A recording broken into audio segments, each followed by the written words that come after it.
ત્યારે મેં એ લોકોને પણ કહેવા માંગુ છું, ચૈતર વસાવાને એકવાર જેલમાં નાખવાથી, 2 વાર જેલમાં નાખવાથી, 3 વાર જેલમાં નાખવાથી ચૈતર વસાવા ડરી જાય એવા વસાવા નથી. આ ચૈતર વસાવા આદિવાસીનો દીકરો છે. આદિવાસીનો ઇતિહાસ તમે જોઈ લેજો. ગોરા અંગ્રેજો સામે અમે નથી ઝૂક્યા, આ કાળા અંગ્રેજો સામે પણ અમે નથી ઝૂકવાના. ત્યારે તમે જોઈ લો, 80 દિવસ સામાન્ય બાબતમાં મને રાખ્યો, ત્યાં એટલી યાતનાઓ આપી, મારો પરિવાર દુખી, મારા કાર્યકરો દુખી, મારા પાર્ટીના લોકો ચિંતા કરે. તમારી બધાની ચિંતા હશે, તમે બધા મારા માટે પ્રાર્થના કરતા હશો. એ લોકોનો ઈરાદો હતો કે ચૂંટણી પત્યા સિવાય નીકળવા નથી દેવાનો.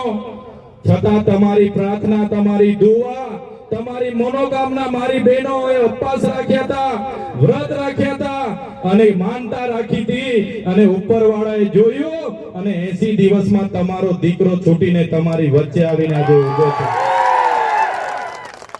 છૂટ્યા પછી પણ હું